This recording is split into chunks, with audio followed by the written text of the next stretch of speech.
أعوذ بالله من الشيطان اللعين الرجيم. بسم الله الرحمن الرحيم. الحمد لله رب العالمين، والعاقبة للمتقين، والجنة للموحدين، والنار للملحدين. والصلاة والسلام على سيد الأنبياء والمرسلين، سيدنا ونبينا وشفيعنا أبي القاسم محمد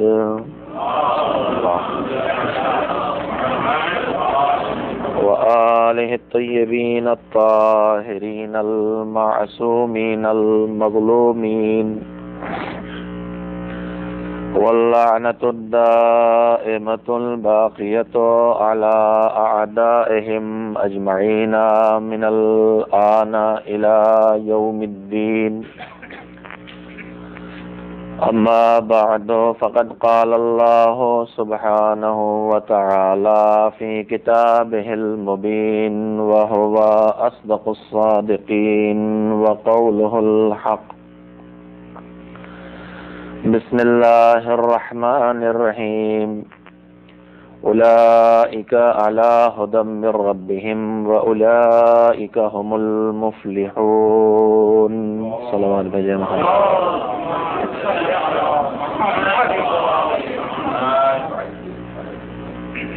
کچھ خاص لوگوں کی طرف قرآن مجید اشارہ کر کے یہ اعلان کر رہا ہے کہ یہی وہ لوگ ہیں جو اپنے رب، اپنے پالنے والے، اپنے پروردگار کی جانب سے ہدایت کے راستے پر ہیں، اور یہی وہ لوگ ہیں جو کامیاب ہیں، فلاح والے ہیں، نجات پانے والے ہیں۔ کون وہ لوگ ہیں؟ قرآن مجید خود ان کے بارے میں تفصیل سے بیان کرتا ہے اور ہدایت یافتہ اور نجات یافتہ لوگوں کی 5 نمایاں صفتوں کا تذکرہ کرتا ہے۔ سورہ بقرہ کی ابتدائی آیات بسم اللہ الرحمن الرحیم شروع کرتا ہوں اس اللہ کے نام سے جو رحمان بھی ہے، رحیم بھی ہے، جس کی رحمتیں دنیا میں بھی ہیں، آخرت میں بھی ہیں، جس کی رحمتیں صاحبان ایمان کے لیے بھی ہیں اور سارے انسانوں کے لیے عام بھی ہیں۔ الف لام میم ذالک الکتاب لا ریب فیہ، وہ کتاب جو اللہ کی کتاب ہے قرآن مجید، اس میں کسی قسم کے شک اور شبہے کی کوئی گنجائش نہیں ہے۔ یہ قرآن علیکم السلام ہدی للمتقین، متقی انسانوں کے لیے ہدایت کا ذریعہ ہے۔ متقی کون ہیں؟ ان کی 5 صفتیں بیان کی ہیں قرآن کریم نے۔ الذین یؤمنون بالغیب، متقی کی سب سے پہلی صفت یہ ہے کہ وہ غیب پر ایمان رکھتے ہیں۔ ویقیمون الصلاۃ، اور غیب پر ایمان کا نتیجہ یہ ہوتا ہے کہ وہ نماز قائم کرتے ہیں۔ وَمِمَّا رَزَقْنَاهُمْ يُنْفِقُونَ، متقی انسانوں کی تیسری صفت یہ ہے کہ ہم نے انہیں جو روزی دی ہے، مال، دولت، قوت، علم، قوت فکر، اولاد، جتنی نعمتیں ملی ہیں انہیں ہم سے جتنے قسم کی روزی انہیں ملی ہے، اس سب میں سے کچھ نہ کچھ خود اس روزی دینے والے کی راہ میں خرچ کرتے ہیں۔ والذین یؤمنون بما انزل الیک وما انزل من قبلک، اور اے پیغمبر متقی وہ کہلانے کے قابل ہیں جو آپ پر اور آپ سے پہلے جتنے انبیاء و مرسلین گزرے ہیں ان کے اوپر ہم نے جو کچھ نازل کیا ہے اس سب پر ایمان رکھتے ہیں، اور ان کی آخری صفت یہ ہے کہ وہ آخرت کا یقین رکھتے ہیں، آخرت کے بارے میں ان کے دماغوں میں کسی قسم کا کوئی شبہ بھی پیدا نہیں ہوتا۔ جو اپنے اندر یہ 5 صفتیں پیدا کر لیں، یہی وہ لوگ ہیں جو ہدایت یافتہ ہیں، اور یہی وہ لوگ ہیں جو کامیاب ہونے والے ہیں، فلاح پانے والے ہیں، نجات پانے والے ہیں۔ میرے بزرگوں اور میرے عزیزوں، میرے بھائیوں اور میری بہنوں، میں نے آپ حضرات کے سامنے جس گزارش کا آغاز کیا تھا اس کے تمہیدی مرحلوں میں 3 باتیں مجھے آپ سے کی خدمت میں عرض کرنا تھی کہ اللہ نے انسان کو بنا کے انسان کی ہر ضرورت کا انتظام کیا انسان کی خلقت سے پہلے، اور انہی ضرورتوں میں سے ایک اس کی ضرورت ہے ہدایت۔ اسے ہدایت چاہیے۔ اس ہدایت کے لیے 3 بنیادی رکن ہیں۔ ایک راہ ہدایت کو پہچاننے والی عقل، دوسرے راہ ہدایت پر لے جانے والا راہبر، اور تیسرے راہ ہدایت کو بیان کرنے والی کتاب۔ گزشتہ 2 شبوں میں نے آپ حضرات کی خدمت میں ایک شب میں عقل کے سلسلے میں کچھ گزارش کی ہے، کل راہبر کے بارے میں گزارش کی ہے، اور آج کتاب کے سلسلے میں گفتگو کرنا چاہتا ہوں۔ میری گزارش میں جو باتیں ہیں ان میں سے کچھ باتیں وہ ہیں جنہیں صرف آپ کو یاد دلانا ہے، اور کچھ باتیں وہ ہیں جن کے ذریعے آپ تک پیغام پہنچانا ہے۔ ان آیات کی ابتدا میں جن سے میں نے اپنی گزارش کا آغاز کیا ہے، پروردگار عالم نے اسی رکن اساسی کی طرف اشارہ کیا ہے، الف لام میم ذالک الکتاب لا ریب فیہ ھدی للمتقین۔ میرے سامنے میرے بزرگ بیٹھے ہیں اور ان کے لیے ان میں سے کوئی نئی بات نہیں ہے، لیکن میں اپنے نوجوانوں کے لیے اور اپنی کم سن بہنوں کے لیے اور اپنی بچیوں کے لیے یہ گزارش کرنا چاہوں گا کہ جس طرح سے سورہ بقرہ کا آغاز ہوا ہے، الف لام میم، عربی زبان کے 29 حروف میں 3 حرف اس کے شروع میں آئے ہیں، الف، پھر لام اور پھر میم۔ ان تینوں حروف کو ملا کے بظاہر کوئی لفظ تیار نہیں ہوتا۔ ان حروف کو آپ قرآن کریم کے ایسے حروف کو آپ قرآن کریم کے 14 سوروں کے ابتدا میں پائیں گے۔ اب مجھے نہیں معلوم کہ یہ گنتی بھی اتفاقی ہے یا اس میں بھی پروردگار کی طرف سے کوئی راز ہے۔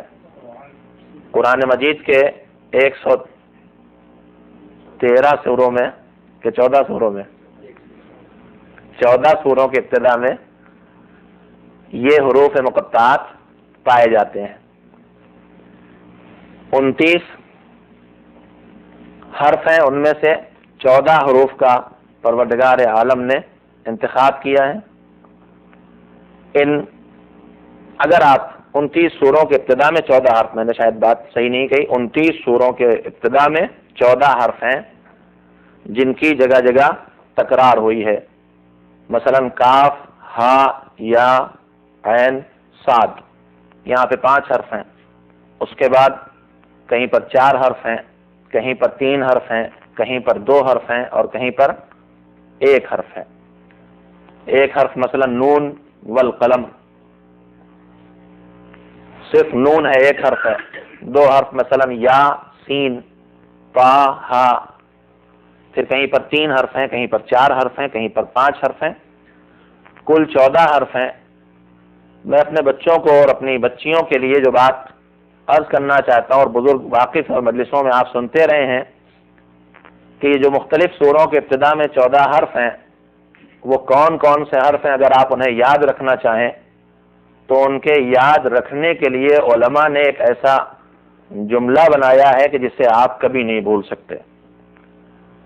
یہ جو حروف مقطعات کہلاتے ہیں، ایک دوسرے سے الگ الگ، یہ کل 14 ہیں، لیکن اب ان عربی کے جو الفابیٹ ہیں ان میں سے وہ کون سے 14 ہیں جو حروف مقطعات کی شکل میں قرآن مجید میں استعمال ہوئے ہیں، اسے کیسے یاد رکھا جائے؟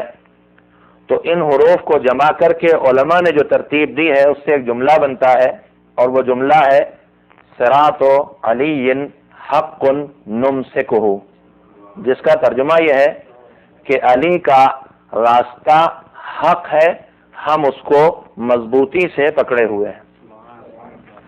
اگر آپ سے کوئی پوچھے کہ حروف مقطعات قرآن مجید میں جہاں جہاں آئے ہیں وہ کون سے حروف ہیں، تو ایسے حافظے کے ذریعے بتانا ذرا مشکل کام ہے، لیکن اس جملے کو یاد رکھنا نہایت درجہ آسان ہے کہ صراط علی حق نمسکہ۔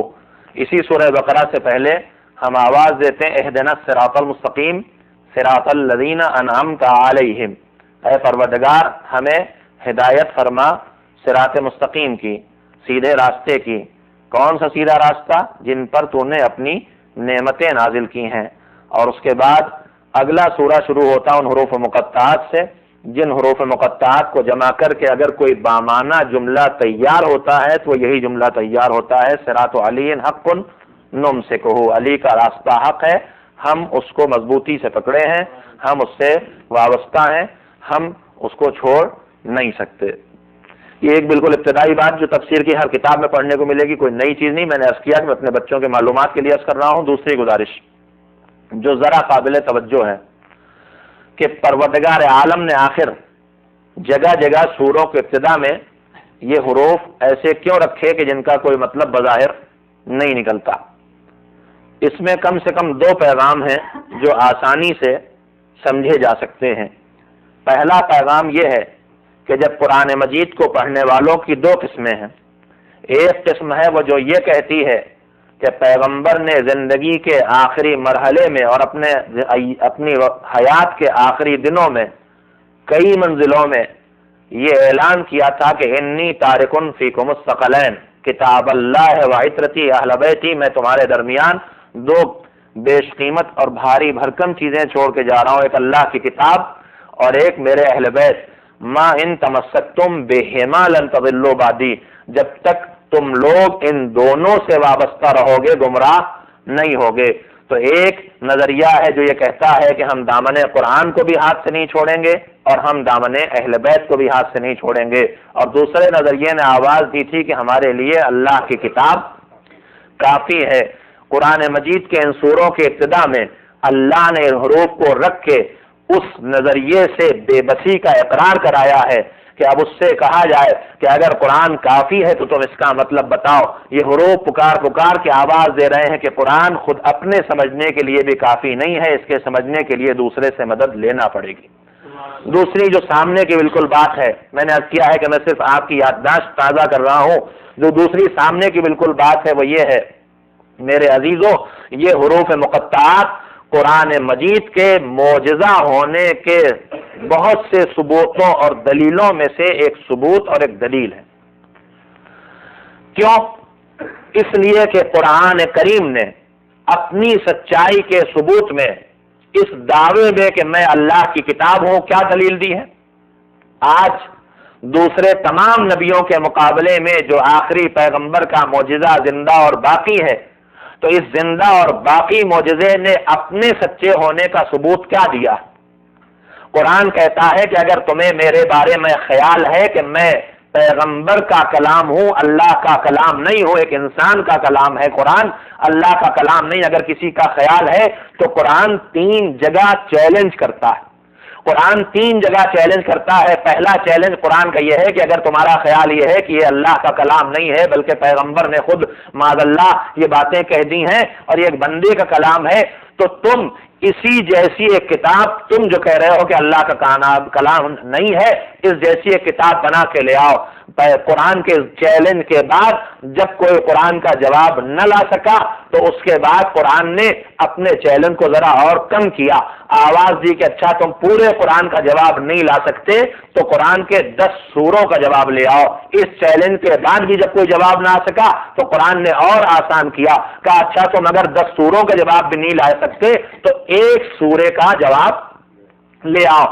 اور 14 صدیوں میں قرآن کریم کے کسی ایک سورے کا جواب نہ آنا قرآن کے اللہ کی کتاب ہونے کا سب سے بڑا ثبوت ہے میرے عزیزوں. یہ بات تو آپ جانتے ہیں. اب اس کا تعلق حروف مقطعات سے کیا ہے وہ میں اپنے بچوں، اپنے چھوٹے بھائیوں اور بہنوں کے لیے عرض کرنا چاہتا ہوں.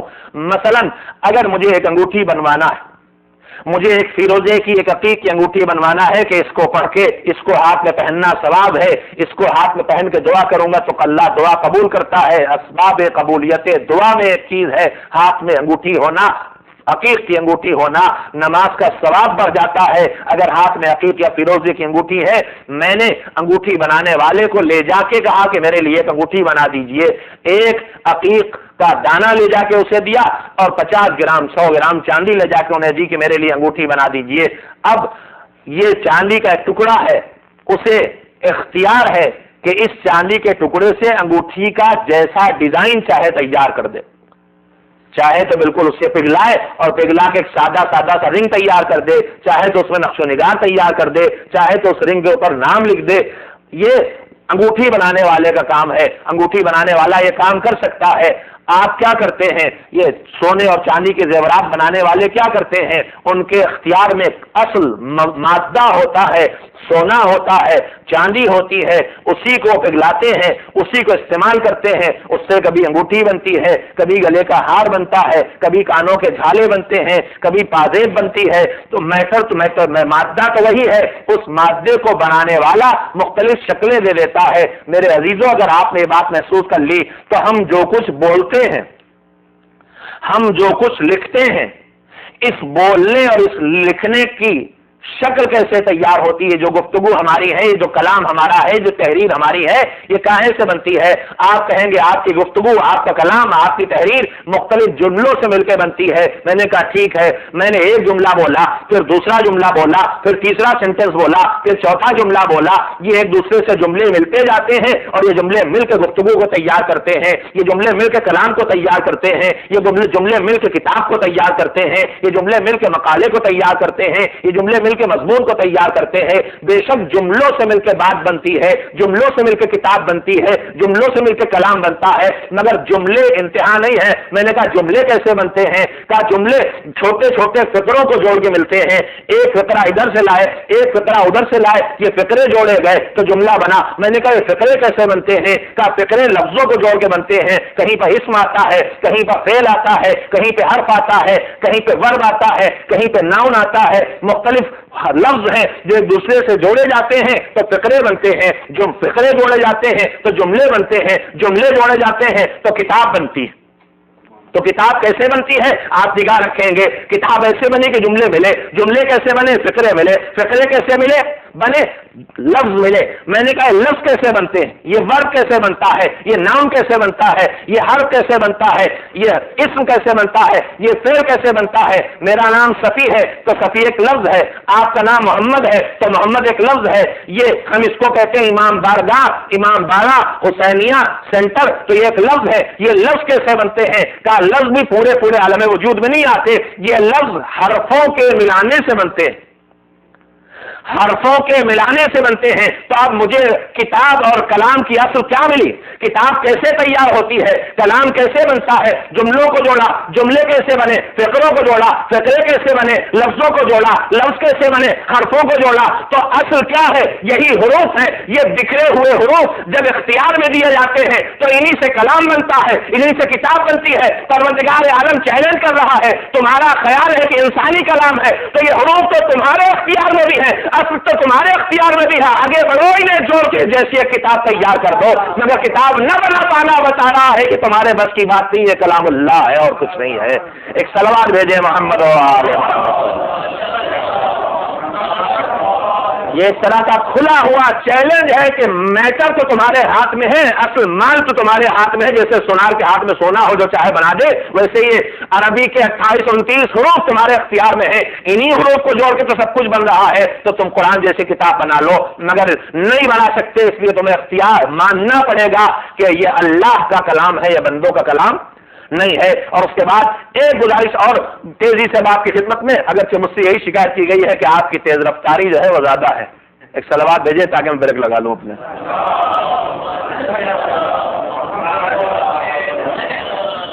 قرآن مجید اپنا تعارف کیا کراتا ہے؟ ذالک الکتاب لا ریب فیہ. آپ کا کیا خیال ہے اس کتاب اور اس قرآن کے بارے میں کسی قسم کا شبہ نہیں ہوا ہے کیا؟ اللہ کی کتاب ہے، اس میں کسی قسم کے شک و شبہ کی گنجائش نہیں ہے. تاریخ پڑھیے تو روز قرآن میں شبہ کرنے والے، اور آج کل تو روزانہ قرآن میں کوئی نہ کوئی اعتراض کرنے والے نکلتے ہیں. اب میں ان تفصیلی تاریخی واقعات کو اگر آپ کی خدمت میں پیش کروں کہ قرآن میں کیسے شبہ کیے گئے ہیں تو سارا وقت اسی کے لیے صرف ہو جائے گا.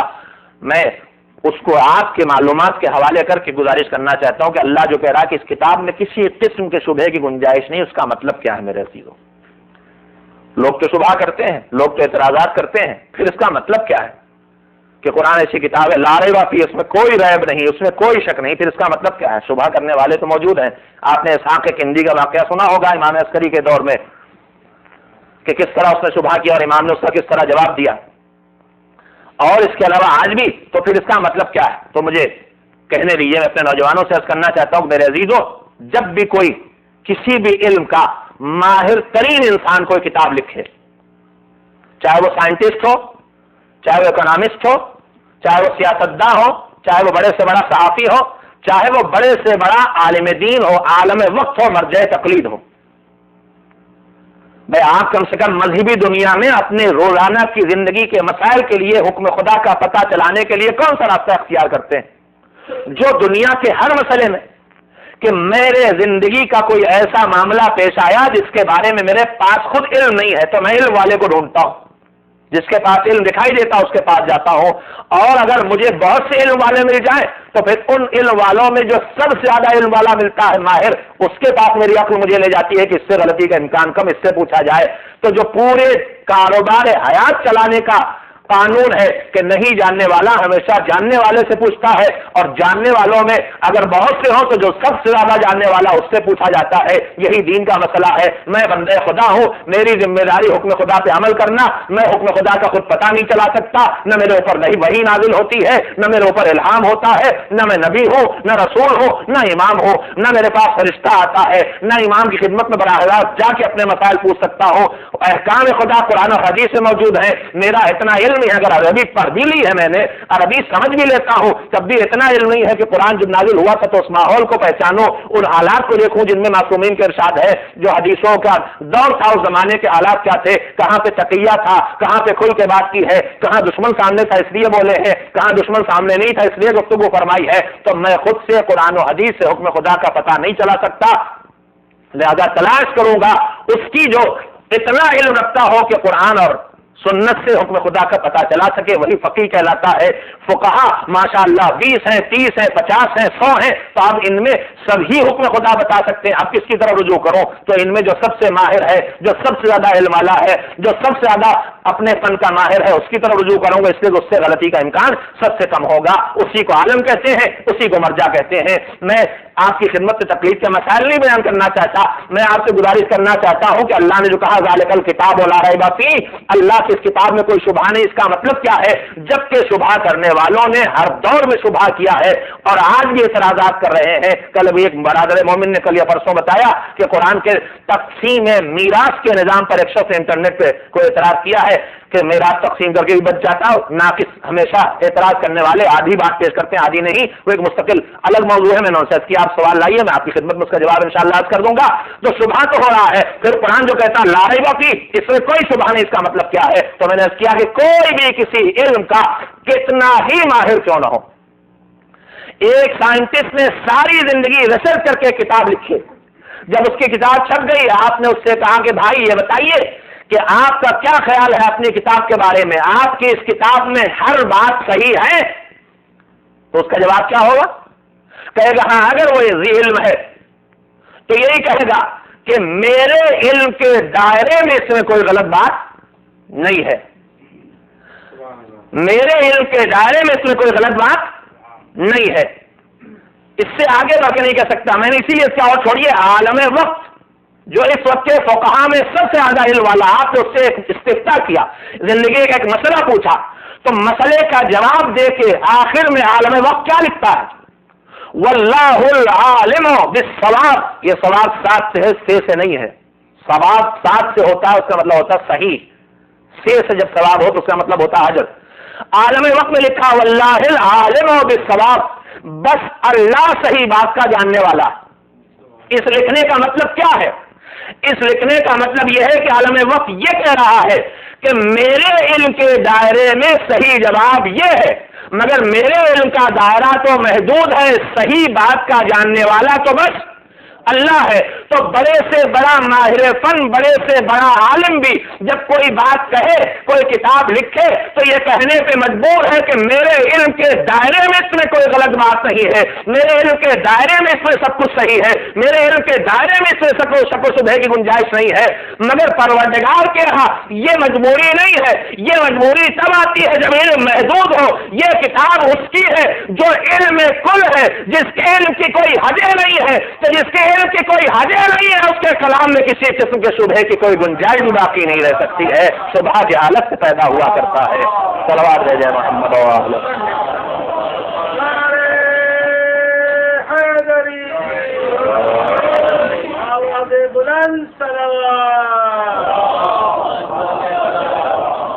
علم کا دائرہ محدود ہو تو شک و شبہ کی گنجائش محدود ہوتی، جہاں جہالت کا گزر نہیں، جہاں علم ہی علم ہے، اس کے کلام میں کسی قسم کے شک و شبہ کی گنجائش نہیں ہو سکتی۔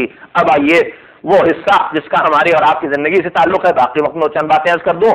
قرآن کہتا ہے ہدی للمتقین، یہ کتاب ہدایت ہے کس کے لیے؟ متقین کے لیے۔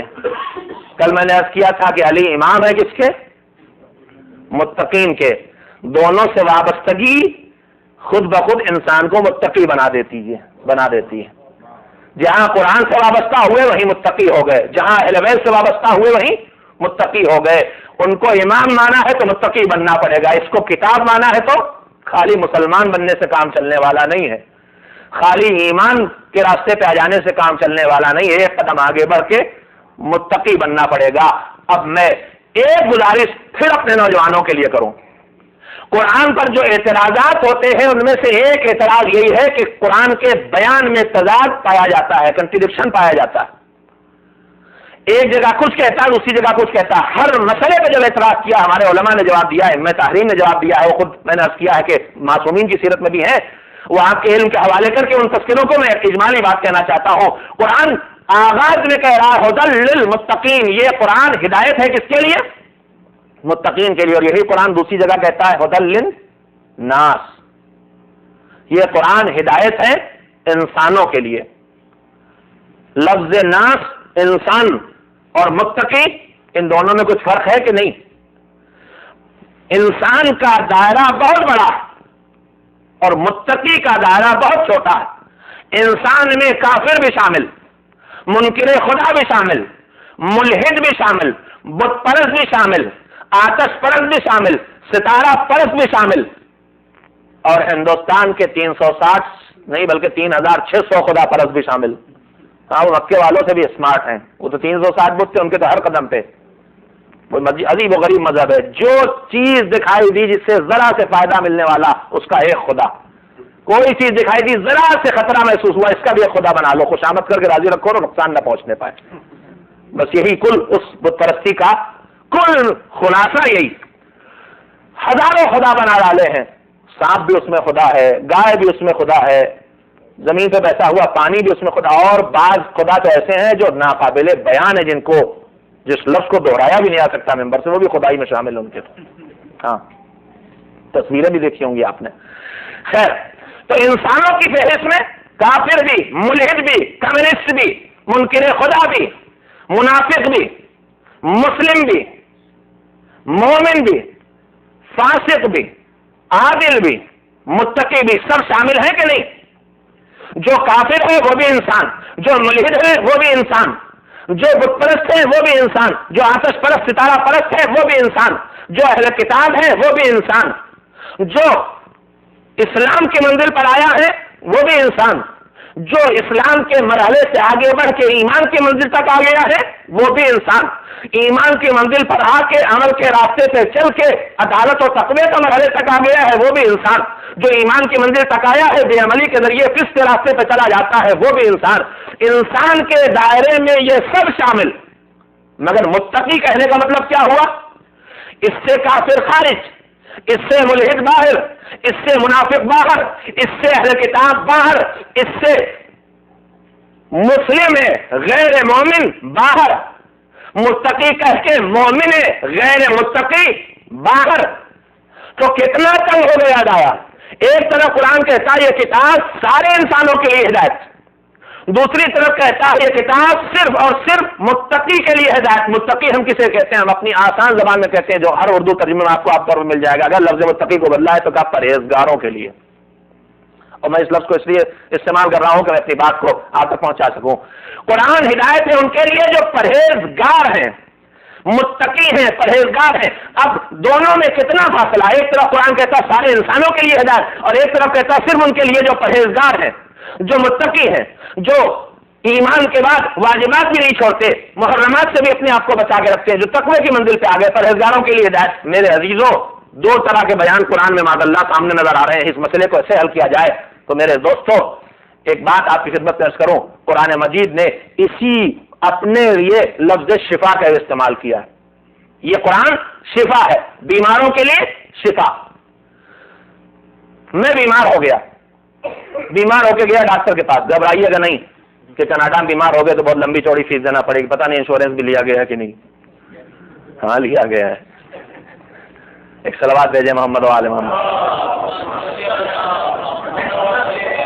میں بیمار ہو گیا، ڈاکٹر صاحب کے پاس گیا. انہوں نے بیماری میرے نسخہ دیکھا تو معمولی بات ہے، ذرا انفیکشن ہو گیا ہے پھیپھڑے پہ، اور یہ دوا ہے اینٹی بائیوٹک، لیکن آپ ایک کام کیجیے گا، تھوڑا سا پرہیز بھی کیجیے گا. میں نے کہا کس چیز سے؟ کہا دیکھیے 2-4 دن چٹنی نہ کھائیے گا جو مولویوں کا خاص شوق ہے، اور ذرا آئس کریم سے بھی اپنے آپ کو بچائیے گا. ٹھنڈی چیزیں نہ کھائیے گا اور کھٹی چیزیں نہ کھائیے گا. میں نے اسے نسخہ لکھوا لیا، نسخہ لکھوا کے لایا، اور پابندی سے دوا بھی کھاتا رہا اور پابندی سے بدپرہیزی بھی کرتا رہا.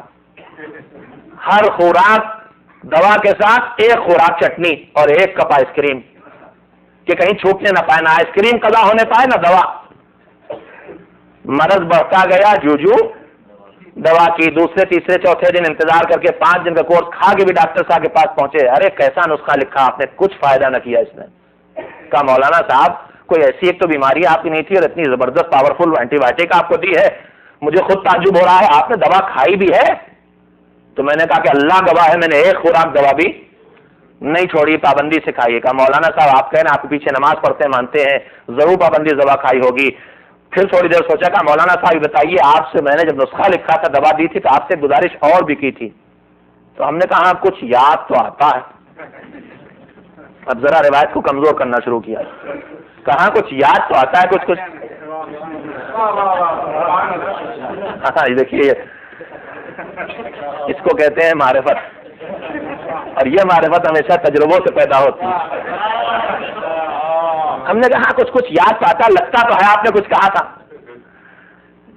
کہا ہاں مولانا صاحب عرض تو کیا تھا. ہم نے کہا کیا کہا تھا ذرا دوہرائیے گا شاید یاد آئے گا. میں نے کہا تھا مولانا صاحب کی دوا ضرور فائدہ کرے گی لیکن آپ کو پورا پرہیز کرنا پڑے گا. تو آپ نے پرہیز فرمایا تھا یا نہیں؟ کہا ہم نے کہا ڈاکٹر ہم نے سوچا آپ اتنے زبردست ڈاکٹر ہیں، آپ کا نسخہ ہے یہ دوا تو فائدہ کرے گی، ہم پرہیز کریں چاہے نہ کریں. ڈاکٹر صاحب سر پکڑ کے بیٹھ گئے. یہ فائدہ تبھی کرتی جب آپ پرہیز بھی کرتے.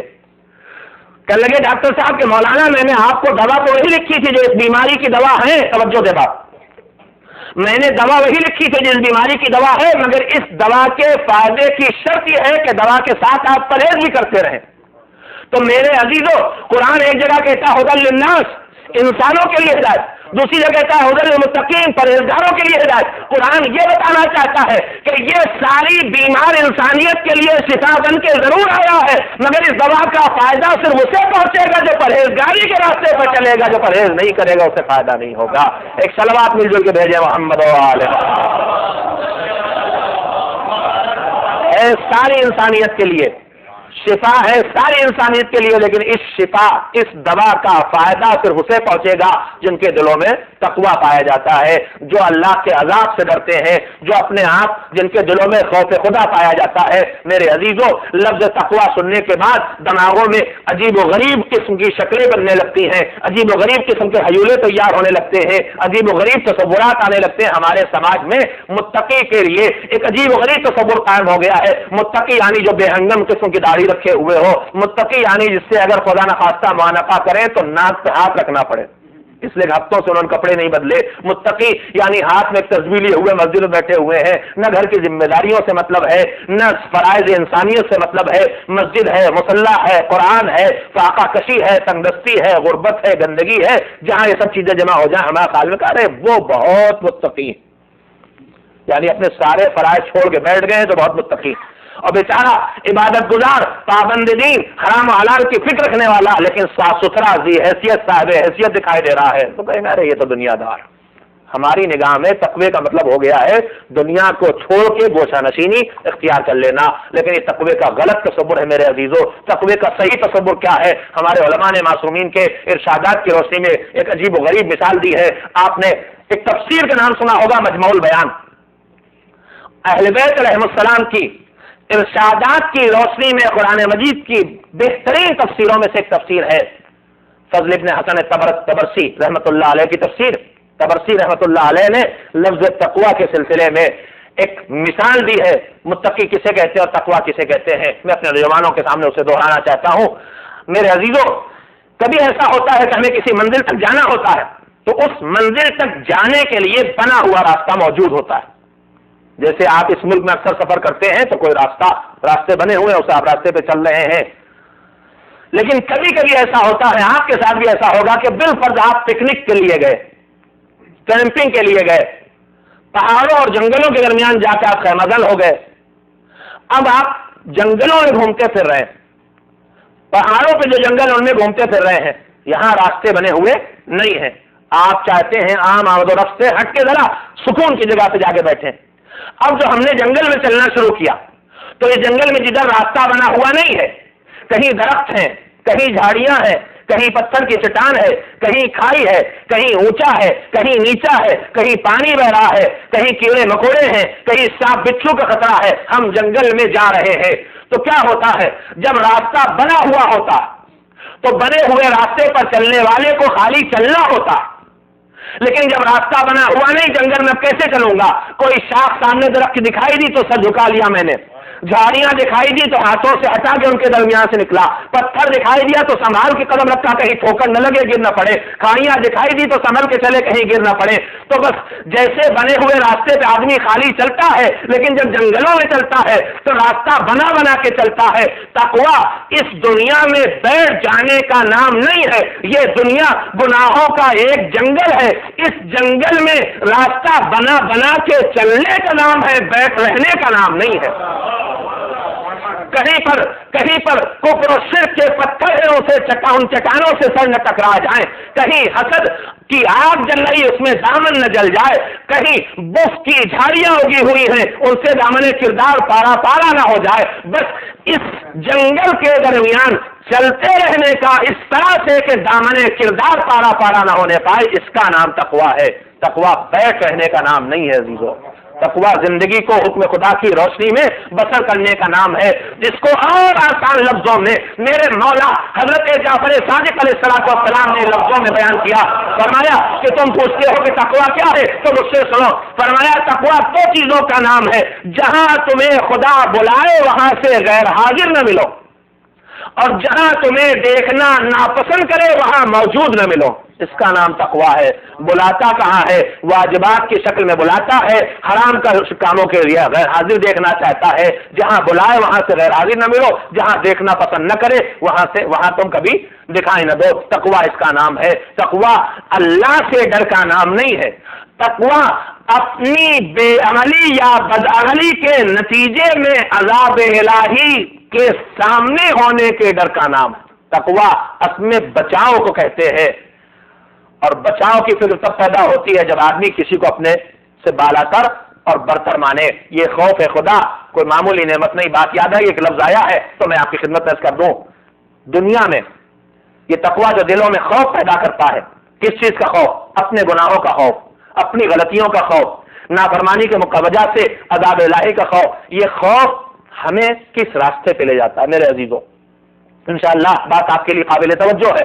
یہ خوف ہمیں کس راستے پہ لے جاتا ہے؟ اس کائنات میں اللہ نے جو کچھ بنایا ہے اس سب میں کوئی نہ کوئی اس نے اثر رکھا ہے. کوئی چیز اس نے بلا ضرورت نہیں بنائی اور کوئی چیز اس نے بے اثر نہیں بنائی. اور سائنس کیا کرتی ہے؟ سائنس اثر ایجاد نہیں کرتی ہے، سائنس اللہ کے بنائے ہوئے فائدوں کا پتہ چلاتی ہے. سائنس کا کام ایجاد کرنا نہیں، سائنس کا کام پتہ چلانا ہے. اللہ نے کوئی چیز بے اثر نہیں بنائی، ہر چیز میں کوئی نہ کوئی فائدہ، کوئی نہ کوئی اثر رکھا ہے. اس کی مخلوقات میں سے ایک مخلوق یہ خوف بھی ہے. خوف اور ڈر ایک حقیقت ہے، ایک سچائی ہے، ایک واقعیت ہے. اور جیسے ہر چیز میں ایک اثر ہوتا ہے، توجہ دیں گے بات قابل توجہ ہے، اسی طرح سے ڈر اور خوف میں بھی اثر ہے. ہو سکتا بہت سے اثرات ہوں ڈر اور خوف میں، مگر ایک اثر کیا ہے؟ ایک اثر ڈر اور خوف کا یہ ہے کہ ڈر اور خوف جب پیدا ہوتا ہے، جس چیز کے لیے پیدا ہوتا ہے اس سے دور کر دیتا ہے انسان کو. ڈر اور خوف جب پیدا ہوتا ہے، جس چیز کے لیے پیدا ہوتا ہے اس سے دوری پیدا کر دیتا ہے. ہمارے گھر میں بجلی چلی گئی، اندھیرا ہو گیا، گرمی پھیل گئی. بیگم نے آواز دی کہ ذرا رحمت کر کے جائیے، ذرا دیکھیے شاید فیوز ہو گیا ہو، اسے جوڑ دیے دوبارہ. اب ہمارے یہاں والا فیس وہی ہے نا، تار کاٹا، لپیٹا، باندھ دیا. یہ تو ہے نہیں کہ اب پیٹ مارک جانا ہے، جا کے خرید کے لانا ہے. ہم گئے اندھیرے میں جو ہاتھ ڈالا تو سیدھے کرنٹ لگا، اور وہ بھی 110 نہیں 220. بچھو سے بھی زیادہ بھیانک. گھبرا کے پیچھے ہٹے. اب رات بھر مچھروں میں زندہ رہنا، گرمی برداشت کرنا ممکن ہے، لیکن اب میں بجلی کے فیوز کے قریب نہیں جاؤں گا. کیوں؟ اس لیے کہ میں ڈر گیا اس سے. تو ڈر نے کیا کام کیا؟ جس چیز سے ڈر پیدا ہوا اس سے مجھے دور کر دیا. اور اس کا تجربہ سب سے زیادہ مولوی کو ہوتا ہے. پوری قوم ڈرتی ہے کہیں چندہ نہ مانگ لے. نتیجے میں ہے کہ جہاں دیکھا وہیں سے دور سے ہی اندیکھے ہو کے آگے بڑھ گئے. تو ڈر کا کام ہی کہیں ٹوک نہ دیں. تمہارا وضو صحیح نہیں، تم نماز پڑھنے کے لیے آئے تو مجلس میں بولے 10 مسائل ہیں تو کہیں ان سے دور رہو. تو ڈر کا اثر ہی ہے کہ یہ دوری پیدا کرتا. آپ ایک ننھے سے بچے پہ تجربہ کر کے دیکھ لیں. ایک کبوتر کا پر ہاتھ میں لے کے اس کی طرف بڑھایا کہ لولو، دیکھیے کیا ہوتا ہے. اب مجھے نہیں پتا کہ یہ لولو کی ایجاد کس نے کی. یہ اردو میں جو لولو کہتے ہیں، میرے خیال میں اس کی اصل عربی ہے. عربی میں لو کہتے ہیں موتی کو. میری سمجھ نہیں آیا کہ موتی کب سے ڈرنے کی چیز ہو گئی. میرے خیال میں کسی سمجھدار ماں کی ایجاد، گلے میں موتیوں کا ہار پہنے رہی ہوگی، بچے نے ہاتھ مارا، اسی سے ڈرا دیا لولو. اب وہ ہمیشہ کے لیے لولو ڈرانے کی چیز ہو گئی. خیر، تو آپ نے ذرا توجہ حاصل کر لی میں نے آپ کی. میرے عزیزوں، ڈر کا ایک اثر ہے. وہ اثر کیا ہے؟ توجہ سے بڑی قیمتی بات کہنا چاہتا ہوں، ضائع نہ ہو. ڈر کا ایک اثر یہ ہے کہ ڈر جب پیدا ہوتا ہے دوری پیدا کرتا ہے. جس چیز سے ڈر پیدا ہو جائے، اگر باپ بیٹے کے تعلقات خراب ہو جائے، باپ بیٹا بگڑنے لگے، باپ ڈانٹنے لگے تو بیٹا منہ چھپانا شروع کر دیتا ہے. یہ وہی ڈر ہے جسے دور کر رہا. اور جتنا ڈر بڑھتا جاتا ہے دوریوں کو بڑھاتا جاتا ہے. میرے عزیزوں، کائنات کی سچائی کو اس کریم پروردگار نے اپنے لیے بالکل بدل دیا ہے. کیا دنیا میں جب تم ڈرو گے تو یہ ڈر دوری پیدا کرے گا. جتنا ڈر بڑھاتے جاؤ گے یہ دوریاں بڑھاتا چلا جائے گا. مگر اس حقیقت کو اپنے لیے بالکل بدل دیا کہ دل میں جیسے ہی خوف خدا پیدا ہوگا دوریاں گھٹانا شروع کر دے گا. جتنا خوف خدا بڑھتا چلا جائے گا قربت الہی بڑھاتا چلا جائے گا. بندے کی خدا سے دوریاں کم کرتا چلا جائے گا. خوف خدا بڑھاتے چلے جاؤ، قربت الہی کی منزلیں خود بخود طے ہوتی چلی جائیں گی. صلوات بھیجیں محمد و آل محمد. متقی وہی ہے کہ جس کے دل میں وہ ڈر پیدا ہو جائے جو دراصل اپنی بے عملی اور بد عملی کے نتیجے میں پیدا ہوتا ہے. تقویٰ شرط ہے ہدایت کی. وقت ختم ہو گیا، لہٰذا میں اپنی گزارش کو بھی یہیں پہ مختصر کر کے سمیٹ کے بات کو ختم کر دوں. چند باتیں اور آپ کی خدمت میں کرنا ہے جو آگے اگر گنجائش پیدا ہوئی، آپ کے اندر سننے کی طاقت پیدا ہوئی، آپ پھر تشریف لے آئے دھوکے میں، تو پھر انشاءاللہ آپ کی خدمت میں بات عرض کی جائے گی. قرآن کریم ہدایت ہے سب کے لیے، مگر اس ہدایت کا فائدہ کسے حاصل ہوتا ہے؟ اس ہدایت کا فائدہ صرف اور صرف اسے حاصل ہوگا جو متقی ہو، جس کے اندر تقویٰ پیدا ہو جائے. تقویٰ کیا ہے؟ کوئی واجب چھوٹنے نہ پائے اور کوئی حرام کام انجام نہ دے انسان. میرے عزیزوں دو چیزیں ہیں، ایک ہوتا ہے نیکی کر کے ثواب حاصل کرنا، اور ایک ہوتا ہے برائی سے گناہ سے بچ کے اپنے آپ کو عذاب سے بچانا۔ ہمارے اندر جب جذبہ خیر پیدا ہوتا ہے، دینداری کا جذبہ پیدا ہوتا ہے، تو ہم نیکیاں کرنے کی طرف یقیناً مائل ہو جاتے ہیں، ہم سے نیکیوں میں کم کوتاہی ہوتی ہے۔ مگر میں آپ کی خدمت میں گزارش کرنا چاہتا ہوں کہ نیکی کر کے ثواب حاصل کر لینا جتنا بڑا مسئلہ ہے، اس سے بہت بڑا اور اہم مسئلہ ہے گناہوں سے بچ کے اپنے آپ کو عذاب الہی سے بچانا۔ اس دنیا میں جس میں آپ آباد ہوئے ہیں آ کے، یہاں نیکیوں پہ کوئی پابندی نہیں ہے۔ آپ نمازیں پڑھنا چاہتے ہیں پڑھیں، آپ روزہ رکھنا چاہتے ہیں رکھیں، آپ مجلسیں کرنا چاہتے ہیں کریں، آپ خیرات کرنا چاہتے ہیں کریں۔ اس ماحول میں نیکیوں پہ کوئی پابندی نہیں ہے۔ یہاں کی خرابی ہے کہ یہ ماحول مسلسل گناہوں کی طرف کھینچتا ہے، یہ ماحول مسلسل برائیوں کی طرف کھینچتا ہے، یہ ماحول مسلسل ان کاموں کی طرف کھینچتا ہے جو عذاب الہی کی طرف لے جانے والے ہیں۔ میرے عزیزوں، ہمیں یہاں زیادہ ضرورت ہے کہ ہم اس ماحول میں جو گناہوں کی طرف کھینچنے والا ہے وہ ماحول تیار کریں جو گناہوں سے دور لانے والا ہو، جو نیکیوں کی طرف کھینچنے والا ہو۔ ماحول میں بڑی طاقت ہوتی ہے عزیزوں۔ ماحول آدمی اپنے بنائے ماحول کبھی کبھی شکار ہو جاتا ہے، دوسرے کے بنائے ماحول کے دور کی بات ہے۔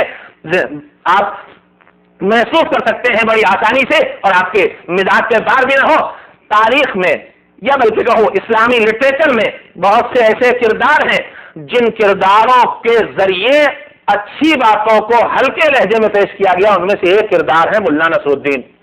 ملا نصر الدین کے ذریعے بھی بہت ہلکے لہجے میں گمبھیر اور سنجیدہ باتوں کو پیش کیا گیا۔ ملا نصر الدین ایک ایسا کردار ہے جسے ہمیشہ ان کے ارد گرد والے بیوقوف بنایا کرتے تھے۔ ایک دن ملا نصر الدین نے سوچا کہ یہ سب مجھے بیوقوف بناتے ہیں، آج ہم انہیں بیوقوف بنائیں۔ ماحول کی طاقت دیکھیے، آدمی اپنے بنائے ماحول کا بھی شکار ہو سکتا ہے۔ ان کا ہم سب کو بیوقوف بنائے۔ اپنے گاؤں کے ایک دروازے پہ گئے، زنجیر بجانا شروع کی۔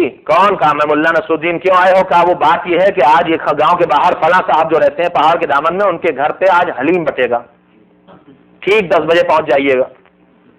حلیم بٹے گا، جتنے لوگ ہیں سب کو ملے گا، جتنا چاہیے اتنا ملے گا۔ ایک دروازے پہ جا کے خبر دے دی، آج فلاں صاحب کے گھر میں حلیم بٹے گا، حلیم بٹے گا۔ اب ٹھیک 10 بجے پورے گاؤں والے پیالے کٹورے بھگونے جو جس کے پاس ہے باؤل لے کے باؤلوں کی طرح پہنچ گئے دروازے پہ۔ یہ بھی ہماری کمزوریوں میں ہے۔ اگر کوئی ایسی بات ملا نصر الدین کہتے ہیں کہ آج اگر ٹھیک 10 بجے تم نے 2 رکعت نماز نہ پڑھی تو عذاب الہی نازل ہو جائے گا، تو ہر آدمی کہتا کرے تو مجنون آدمی، اس کی روایت کا کیا اعتبار۔ مگر جب کا حلیم بٹے گا یہ فیور میں تھی، کسی ایک نے نہ سوچا کہ ذرا تحقیق کر لی جائے۔ یہ ہمارا مزاج ہے کہ روایت ہمارے فیور میں ہے تو تحقیق کی فکر بالکل پیدا نہیں ہوتی، اور اگر ہمارے مزاج کے خلاف ہے تو قرآن میں بھی 100 تعویلیں کرنے کی کوشش کرتے ہیں۔ ہاں بیٹھے بالکل، آج ملا نصر الدین سے زیادہ معتبر کوئی ہے ہی نہیں، اس سے زیادہ ضعیف کوئی نہیں تھا، اس سے زیادہ معتبر کوئی نہیں۔ ہمارا سب کا مزاج ہے فیور میں ہو تو ہر روایت ضعیف سے ضعیف روایت کو بھی دلیل بنائیں، اور اگر ہمارے مزاج کے خلاف ہے تو قرآن میں بھی 100 طرح سے تعویل کر کے کوشش کرتے ہیں کہ سند میں نقصان نہیں پیدا کر سکتے تو اس کی متن قرآنی کی تعویل کی جائے، تفسیر میں بیانات بدلے جائیں تاکہ جو ہم چاہتے ہیں وہ مطلب نکل آئے۔ تو سب نے بھروسہ کر لیا، سب کٹورے پیالے سب لے کے پہنچ گئے۔ اب جو پہنچے تو اس گھر دیکھا دروازے میں تالا پڑا ہے، کہا زندگی بھر جسے بیوقوف بنایا تو آج اس نے ہمیں بیوقوف بنا دیا، چلو اس کی پٹائی کرتے ہیں۔ ملا کا نصیب ہی ہے یہ بیچارے کا۔ اب جو چلے اس امید میں کہ کہیں چھپے بیٹھے ہوں گے ملا، آج ہم سب کو بیوقوف بنایا ہے، تو دیکھا ملا ایک بڑا سا پیالہ لیے ہوئے دوڑے چلے آ رہے ہیں۔ ہاں تم نے تو ہمیں آج بیوقوف بنا دیا۔ کہا ہاں سب کو بیوقوف بنا دیا۔ کہا بیوقوف تو بنا دیا، پھر یہ پیالہ لیے ہوئے کیوں جا رہے ہو؟ کہنے لگے میں نے سوچا کہ جب پورے گاؤں والے پیالے لے کے جا رہے ہیں کہیں واقعی نہ بچ رہا ہو، ہم ہی محروم رہ جائیں۔ تو آپ نے دیکھا ماحول کی طاقت کو، آپ نے محسوس کیا ماحول کی طاقت کو۔ وہ ماحول جو بنایا تھا جس نے خود اپنے بنائے ماحول کا شکار ہو گیا، تو میرے عزیزوں یہاں تو چاروں طرف دشمنوں کا گناہوں کا بنایا ہوا ماحول ہے، اس کے گرفتار ہونے میں دیر نہیں لگے گی۔ ماحول کا جواب ماحول ہے، ماحول کا جواب ماحول سے دیجیے۔ ادھر بے دینی کا ماحول ہے تو ادھر دینداری کا ماحول بنائیے۔ آپ نے دریا میں